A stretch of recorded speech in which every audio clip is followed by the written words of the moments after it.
그러니까 이분이 뭐 일본 경무국장하고도 뭐 친분이 있어서 말이 되는 소린가?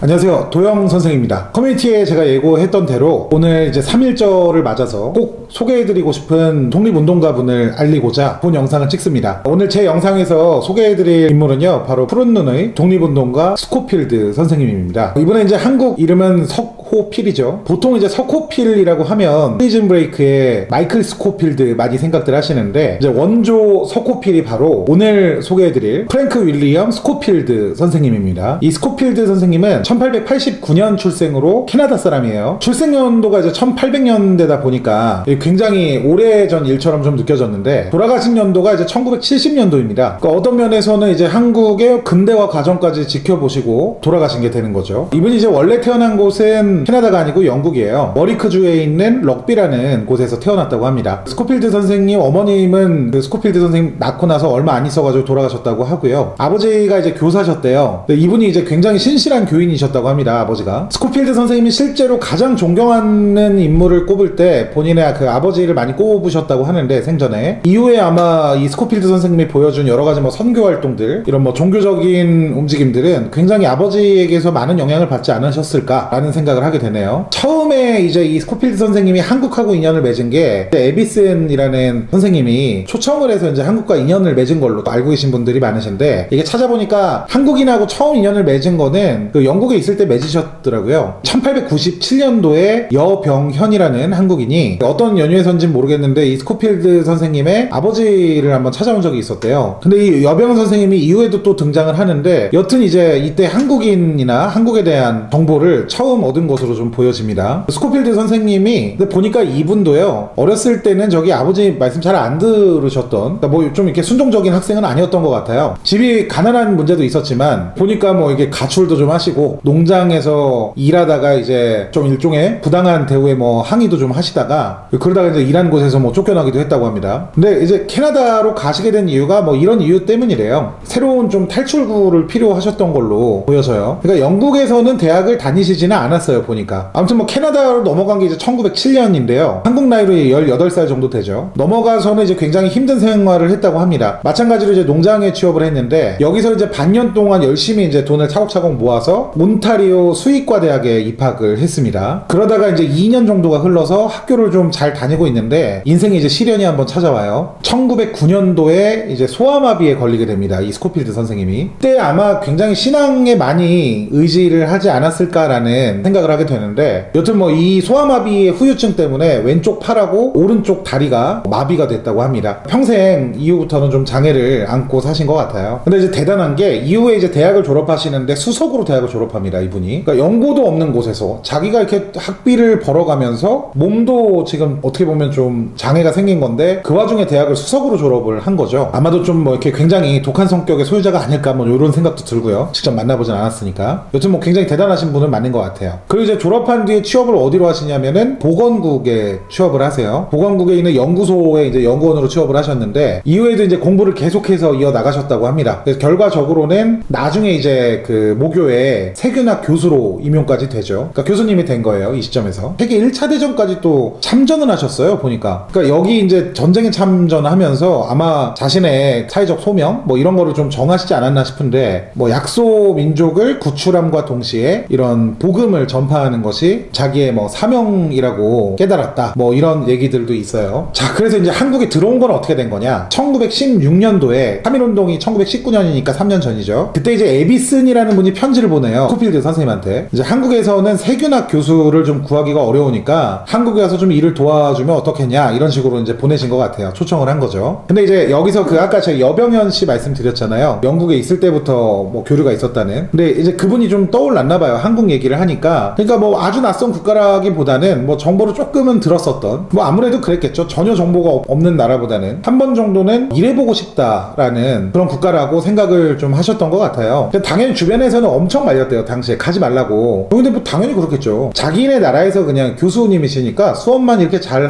해도 먹고 사는데 뭐 크게 지장이 없는데, 굳이 뭐 그 전쟁의 소용돌이에 갇혀있는 한국에 가서 무슨 부귀영화를 누릴 거냐, 뭐 이렇게 말씀들을 하셨겠죠, 당연히. 근데 이제 아까 말씀드렸던 것처럼 것처럼 이분이 예전에 그 가출하셨던 것도 그렇고 농장주하고 뭐 싸움 붙으신 거 뭐 이런 장면도 있죠. 소신이 굉장히 확실한 분이 아닌가 좀 이런 생각이 들어요. 그러니까 그럴수록 더 한국에 가야겠다고 생각을 했대요. 옆에서 만류할수록. 종교적인 이유도 있었겠죠. 한국이 이제 뭐 강제로 일제 식민지가 된 곳이니 약하고 좀 어려운 사람들을 도와야 된다는 평소 신념도 작용을 했을 것이고요. 여튼 뭐 그 에비슨 선생님의 초청으로 온 건 맞아요. 그래서 1916년도에 서신을 받고 한국으로 넘어오십니다. 초대했던 이 에비슨이라는 분 있잖아요. 에비슨이라는 분도 사실 대단한 분이신 게, 그러니까 이분이 어떤 분이냐면은 우리가 세브란스 병원 다 아시죠? 과거에 이제 세브란스 의학전문학교, 그러니까 이제 연세대학교 의과대학이라고 보시면 될 것 같은데, 이때 당시에 이 학교의 이제 교장 선생님이 에비슨 선생님이에요. 에비슨 선생님이 왜 스코필드 선생님을, 세균학 교수가 한 명은 아니었을 텐데 왜 그분께 초청장을 보냈을까라고 생각을 한번 해봤는데, 이게 찾아보니까 에비슨 선생님도 똑같이 영국 태생의 캐나다인이시더라고요. 이분은 이제 토론토 의대를 졸업한 의사신데 캐나다에 이제 뭐 선교 모임이 있었나봐요. 여기에서 이제 조선에서 활동하는 언더우드 선생님이라는 그 분의 권유를 받고, 이분도 이제 한국으로 넘어오신 분인데 당시에는 조선이었죠. 이분이 바로 우리가 알고 있는 조선 최초의 병원이죠. 제중원. 제중원의 원장이시기도 합니다. 제중원이 우리가 알고 있는 현재 세브란스 병원이 되는 건데, 이게 1904년도에 제중원을 이제 신축을 해요. 근데 이제 미국의 사업가였던 루이스 세브란스라는 분이 기부금을 쾌척을 했다고 합니다. 그러니까 이제 그분의 선의를 가리자 해서 이름이 이제 세브란스 기념병원이 되었다고 하고요. 근데 이제 스코필드 선생님을 초대한 곳은 이제 세브란스 병원은 아니고 세브란스 의학전문학교라고 했잖아요. 그러니까 여기가 이제 연세대학교 의과대학의 이제 전신이 되는 곳인데, 이곳을 만든 사람이 이제 에비슨 선생님이기도 한 거예요. 여기는 뭐 당연히 조선 내에 근대식 의료 발전을 위해서 별도로 만들어진 전문 학교이고요. 뭐 내용이 조금 더 있긴 한데요. 지금 이 영상은 스코필드 선생님과 관련된 영상이니까 우리 에비슨 선생님 굉장히 훌륭하신 분이신데, 그 에비슨 선생님에 대한 언급은 일단 이 정도로 좀 설명 마무리할게요. 스코필드 선생님 얘기로 돌아와서, 여튼 이분이 아까 그 수의학을 전공하셨다고 했잖아요. 에비슨 선생님의 초청으로 넘어오실 때는 수의학이 아니고 세균학 교수로 넘어오신 거고요. 원래는 근데 스코필드 선생님이 한국어는 잘 못했대요. 스스로 이제 공부를 하셔가지고 1917년에 이제 한국어 시험도 합격하시고, 이 시기에 선교사 자격도 한국에서 받았습니다. 그러니까 뭐 언더우드, 뭐 에비슨, 스코필드, 이렇게 뭐 관련 있는 세 분이 지금 뭐 종교라는 하나의 카테고리로 좀 묶여 있잖아요. 그러니까 아마도 제 생각에는 스코필드 선생님이 한국으로 넘어오실 때 독립운동을 위해서 뭘 하시겠다라는 생각을 하셨기보다는 아마 좀 선교활동 쪽에 좀 더 중심이 있지 않으셨나라는 좀 생각이 듭니다. 물론 뭐 이 부분은 제 뇌피셜이에요. 알 수가 없죠. 그래서 이제 요까지 보면은 조금 이후에 진행되는 일들이 좀 생뚱맞은 부분이 있어요. 왜냐하면 영국 출신의 캐나다인이 조선 땅에 와서 독립운동을 한다? 이게 조금 뭐 또 계기가 필요할 것 같지 않습니까? 그래서 또 알아보니까 이 내막에는 이제 또 다른 선교사였던 샤록스 선생님이라는 분이 또 계세요. 다 찾아봤는데 좀 자료마다 내용이 달라요. 그래서 샤록스 선생과의 만남이 먼저인지 아니면은 독립운동가 이갑성 선생과의 만남이 먼저인지는 정확하게 알 수는 없습니다. 그래서 일단은 뭐 제가 봤을 때 좀 더 가능성이 있어 보이는 샤록스 선생님을 먼저 만난 것으로 추정을 하고 한번 설명을 드리겠습니다. 이 샤록스 선생님은 이분은 이제 캐나다인이 아니고 미국인이에요. 미주리주에 있는 파크 대학을 졸업을 했고, 마찬가지로 이 에비슨 선생님하고 같이 국내에서 선교 활동을 했던 분인데, 이분은 이제 해부학, 생화학, 약물학 이런 이제 의학 교과서를 같이 저술을 하신 분이기도 해요. 나중에 이제 병원장도 하셨고요. 이분이 돌아가신 연도가 1919년도로 확인이 되는데, 이분이 이제 돌아가시기 전에 같은 연도에 1919년에 스코필드 선생님을 만나서 미국 윌슨 대통령이 당시 이제 민족 자결주의를 발표할 것이라는 그런 소식과 함께 미국에서 이제 이승만, 안창호 같은 선생님들이 독립운동을 준비한다 라는 이제 소식을 전해줬죠, 스코필드 선생님한테. 그리고 이제 이 얘기를 듣고 이 스코필드 선생님이 추후에 이제 민족 대표 33인 중에 한 사람인 이갑성 선생님한테 이 내용을 전달을 하죠. 그래서 이게 3.1운동이 굉장히 큰 불씨를 지폈다고 해요. 즉 뭐 바꿔 말하면 샤록스 선생님이 이 전달을 하셨잖아요, 그런 내용을. 근데 이 내용이 전달되면서 3.1운동에 영향을 준 것이기 때문에 샤록스라는 분도 3.1운동이 전개됨에 있어서 꽤 중요한 역할을 한 사람이 되는 거죠. 물론 스코필드 선생님이 민족대표 33인 안에 들어가 있지는 않아요. 다만 이제 이분을 표현할 때 많이 쓰는 표현이 34번째 민족 뭐 대표다, 이런 얘기를 많이 하거든요. 그만큼 추후에 굉장히 대단한 활약들을 한다는 얘기입니다. 자, 어떤 활약들을 하는지를 지금부터 좀 설명을 드릴게요. 이갑성 선생님한테 그 독립운동과 관련된 동향을 이제 알려줬다고 했잖아요. 근데 그 후에 1919년 2월 28일 이갑성 선생님이 스코필드 선생님을 찾아와요, 다시. 그래서 이 이갑성 선생님이 뭐라고 얘기하냐면, 이제 내일 독립 선언식하고 만세 시위가 있을 거다. 그러니까 좀 사진으로 좀 남겨서 이거 좀 세계에 좀 알려주면 좋겠다. 이렇게 부탁을 하는 거예요. 그러니까 이제 뭐 그 흔쾌히 허락을 했다고 합니다. 아무런 뭐 얘기 없이. 참 어떤 면에서 좀 특이하죠. 스코필드 선생님이 기자나 사진작가도 아니잖아요. 그만큼 좀 이런 믿음이 굳건한 동료가 아니었나 싶어요. 관계 자체가. 이제 3.1운동이 일어나는데 이날 이제 스코필드 선생님은 시위에 참여를 한 건 아니고 탑골공원, 시청, 뭐 남산 같은데 중턱까지 가가지고 3.1운동의 사진을 막 이제 찍어대시기 시작합니다. 그리고 이제 이분이 외국인이다 보니까 상대적으로 조선인들 잡아가는 거야 뭐 별일 아닌데 일본 순사들이 이 사람 외국인이니까 살짝 껄끄럽죠. 딱히 뭐 만세운동을 하는 것 같지도 않고. 그러니까 이거를 본인이 안 거예요. 이 스코필드 선생님이. 이런 사실도 좀 적극 활용해서 3.1운동으로 피해 입는 뭐 잡혀가거나 이런 사람들을 좀 여럿 구출을 합니다. 뭐 이런 일도 있었다고 해요. 뭐 장터에서 3.1운동 이제 만세운동을 펼치다가 잡혀간 거예요, 순사한테. 근데 잡혀가고 있는데 스코필드 선생님이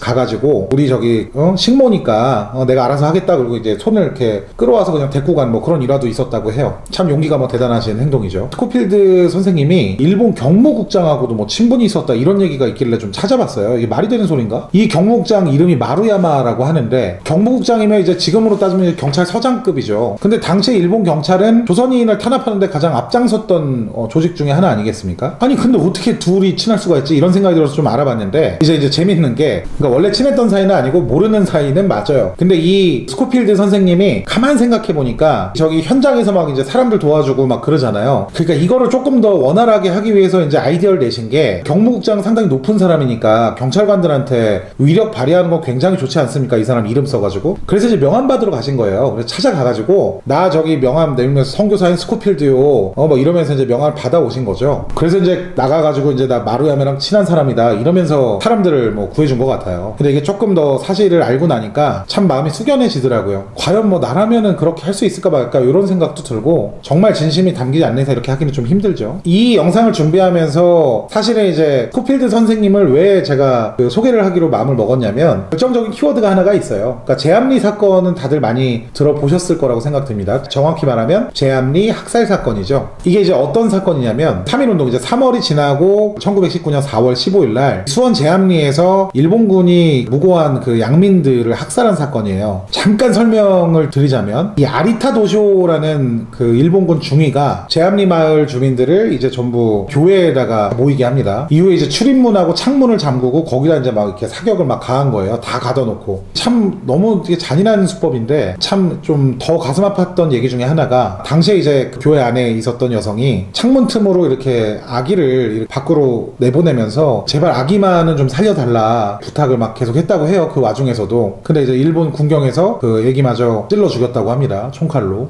이게 사람 새끼들이 아닙니다. 진짜로. 여튼 이제 막 사격을 막 가하다 못해가지고 이제 교회에 불을 질러요. 이 사람들이. 그러니까 총을 안 맞은 사람도 있었을 건데 불을 지르니까 이제 어떻게 해요? 사람들이 막 뛰쳐나올 거 아닙니까? 그러니까 뭐 확인사살 하려고 그랬겠죠. 결국에는 끌려온 주민이 이제 29명인데 전부 다 사망을 하게 됩니다. 근데 이걸로 끝이 안 나요. 인근에 이제 고주리라는 곳이 또 있대요. 그래서 민가에다가 난데없이 30곳 정도의 불을 막 지릅니다. 사람들 칼고 있는 집에다가. 이걸로 인해서 40명이 또 추가로 또 목숨을 잃습니다. 근데 이 아리타 도시오라는 이거 완전 또라이 짓이잖아요, 이거는. 근데 얘가 왜 그랬냐면 이 일본 놈이 이제 만세운동 때문이었다고 해요. 제암리에서도 이제 만세운동이 일어났는데 그 조그마한 동네에서도 그래서 무력 진압을 했겠죠, 일본군이. 그만하라고. 근데 이제 계속 시위가 이어졌던 겁니다. 얘네가 머리를 굴린 게 그 전에 내가 무력 진압해서 미안하다, 사과할 테니까 다 모여라, 이렇게 해서 이 주민들이 교회로 다 모은 거더라고요. 그러니까 아주 나쁜 놈이죠. 아주 질적으로 나쁜 놈입니다, 생각하는 게. 그래서 이제 15세 이상 남자들 다 모이라고 해가지고 그런 학살 사건이 벌어진 거예요. 참고로 이 사건 이후에 주범인 아리타 중위가 어떤 처분을 받았냐면 50여일의 근신 처분 후에 무죄로 판결이 났다고 합니다. 열받아서 더 말을 줄이겠습니다. 자, 아무튼 이게 말로만 들어도 참 분노가 치미는 학살 사건인데 이 사건이 세상에 어떻게 알려졌을지를 생각해 보는 거죠. 주변에 있는 사람들을 다 죽였으니 어디 가서 뭐 알릴 만한 사람이 있겠습니까? 뭐 그런 깡이 있는 사람도 없을 거고요. 근데 이 제가 지금 소개하고 있는 이 스코필드 선생님이 이 사건에 대한 소식을 듣고 이 사건 벌어진 지 이틀 뒤에 본인이 내려가요, 수원에 직접. 4월 17일이라고 합니다. 그래서 내려가서 이제 사진을 찍어둔 거예요. 지금 우리가 보고 있는 이 제암리 학살 사건과 관련된 사진들의 대부분은 이때 당시에 이제 스코필드 선생님이 찍어두신 사진이에요. 역사의 그 한 페이지를 살리게 만들어준 장본인이시기도 한 거죠. 그래서 이제 이분이 이제 수원에 내려갔는데 당연히 뭐 일본군이나 헌병, 경찰 이런 애들이 좀 경계를 했겠죠. 뭐 외국인이기도 하고. 그리고 이분이 분명히 소문이 났을 거란 말이에요. 뭐 이런 활동을 하는 게. 그러니까 이제 이 얘네들 눈을 피하려고 사건의 방향과 영상과 정반대로 자전거를 타고 이제 막 이동을 하세요. 근데 이제 가다 보니까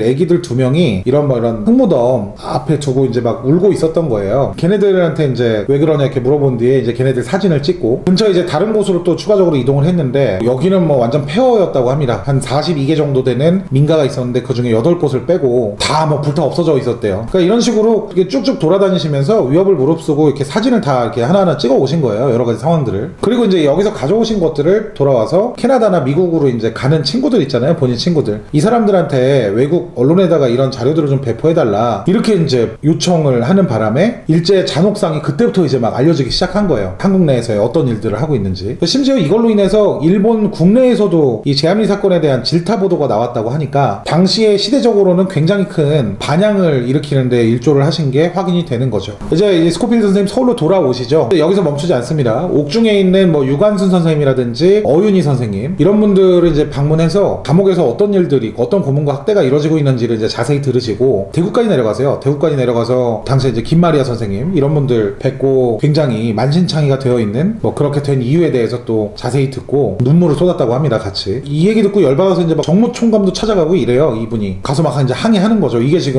교도소에서 왜 이거 학대하고 그러느냐 이렇게 당당하게 말씀하셨다고 합니다. 그러니까 굉장히 이게 진심이 많이 느껴지죠. 이런 일들만 보더라도 이 모든 일들이요 이분이 그 백수가 아니에요. 그러니까 일을 하시면서 이걸 다 하신 거예요. 그러니까 뭐 결혼도 하신 분이고 몸도 이렇게 불편하신 분인데 얼마나 필요성을 느끼셨으면 이제 그렇게 하셨을까 좀 이런 생각이 듭니다. 뭐 참 대단하신 분이네요. 저도 이제 얘기하면서 더 느끼는 게 그러다 보니까 일제 입장에서는 굉장히 눈에 까시죠. 이 외국인이 지금 막 이 자료 막 수집하고 외국에 막 날리고 이거 당연히 몰랐지 않았을 거니까. 그래서 이제 1920년 4월경에 강제 출국을 당하게 됐다고 합니다. 근데 이 부분도 좀 자료가 엇갈려요. 스스로 가신 건지 일본에서 강제 출국을 시킨 건지 요거까지는 뭐 좀 자료가 달라서 모르겠는데 일단은 강제 출국을 당한 걸로 할게요. 이 순간까지도 이제 강제 출국 당해서 고국으로 가야 되는 그 순간까지도 계속해서 이제 독립운동가들 면회하고 감옥에서 격려하고 막 이러면서 계속 총독한테는 탄원서 올리고 뭐 이런 활동을 계속 하셨다고 하죠. 그래서 이제 뭐 고국으로 돌아갔죠. 다행히 이제 무사히 가셨어요. 일본 거쳐서 가셨다고 하는데 이후부터는 이제 한국에서 모았던 이 사진 자료나 뭐 증언 자료 이런 것들 있잖아요. 이런 것들을 이제 쭉 정리해가지고 캐나다나 미국의 언론에 막 뿌리기 시작합니다. 그리고 관련된 책도 내셨죠. 끌 수 없는 불꽃이라는 책인데 그러니까 거의 외국에서 한국 민간 대변인 수준의 역할을 하신 거죠. 이분이. 그래서 이제 미주 지역에 거주하는 이 한인들은 이런 사실을 다 알고 있으니까 굉장히 이 스코필드 선생님을 감사하게 여겼다고 해요. 그 자신들의 조국을 이렇게 사랑해줘서 너무 고맙다고 뭐 이런 얘기도 전해집니다. 그리고 이제 1926년 캐나다로 돌아간 지 6년 뒤죠. 다시 이제 한국을 방문하는데 이때도 이제 지원금을 받아서 온 게 아니에요. 본인이 열심히 그 돈 모아가지고 그 사비로 지금 한국에 다시 돌아온 겁니다. 그리고 마찬가지로 뭐 독립운동가들 만나고 격려하고 또 뭐 추가적으로 좀 알릴 게 없는지 뭐 그런 걸 살피셨겠죠. 그리고 이제 미주 지역에 있는 동아일보 등에는 이분이 이제 서신을 보내서 한국의 뭐 독립운동 후원을 스스로 이제 자임을 하고 나선 뭐 그런 사실도 있습니다. 여튼 뭐 제가 이 영상에서 다 다루지 못한 내용들도 있어요. 근데 찾아보니까 계속 그 생각밖에 안 들어요. 어떻게 외국인이 그럴 수 있지? 그때 당시 아무 힘도 없더니 한국이 뭐 조선이 뭐가 좋다고 이렇게까지 할 수 있지? 자기의 인생을 바쳐서 진짜 뭐 이 생각밖에 안 들더라고요. 너무나 감사하고 훌륭한 독립운동가라 많이 알려져 있기도 하지만 혹시나 또 모르시는 분들이 계실까봐 그래서 이 영상을 좀 준비하게 됐습니다. 이후에 이제 1958년에 대한민국 정부 10주년 수립 기념으로 이 스코필드 선생님을 초대를 해요. 정부에서. 그래서 이때 이제 한국 국적을 정식으로 취득을 하세요. 그 전까지는 이제 캐나다인이셨고 이제 이때부터는 이제 한국인이 되시는 겁니다. 제가 그래서 사실은 외국인이라고 계속 표현을 했지만 법적으로는 이 스코필드 선생님은 이제 한국인이 되신 거죠. 석호필이라는 이름을 가진 우리 국민입니다. 한국 오셔가지고는 서울대, 뭐 연대, 중앙대 이런 뭐 대학교에서 교육활동에 전념을 하셨고 스코필드 장학재단도 만드셨어요. 이 장학재단에서 뽑힌 장학생들은 외국의 유학의 기회도 제공을 했다고 합니다. 3.1절마다 이 3.1운동에 대한 정신을 계승해야 된다고 계속 신문사에 뭐 투고도 하시고 그러셨어요. 그리고 이제 시간이 좀 흘러 1970년 한국 나이로 81살의 나이로 별세하신 뒤에 현재는 국립현충원에 안장되어 계십니다. 까지가 이 스코필드 선생님에 대한 소개의 마무리인데 이것저것 이제 조사를 하다 보니까 이게 6시간이 훨씬 넘었어요. 그래도 참 잘했다는 생각이 듭니다. 저도 뭐 성함만 들었지 어떤 일을 정확하게 어디까지 하신지는 잘 몰랐거든요. 이게 사실 제 채널과 맞는 주제 콘텐츠인지는 잘 모르겠습니다만 뭐 역사를 잊은 민족에게 미래는 없다라는 얘기도 있잖아요. 가끔 이렇게 우리가 평소에 우리 역사를 알아가려고 하는 이런 일들은요 꽤 여러 가지로 의미가 있는 일이 아닌가 싶습니다. 그럼 아무튼 오늘 영상 이만 마치도록 하겠습니다. 항상 시청해주시고 또 응원해주시는 많은 구독자분들 다시 한번 감사드리고요. 저는 다음 영상에서 뵙도록 하겠습니다. 감사합니다. 도영 선생이었습니다.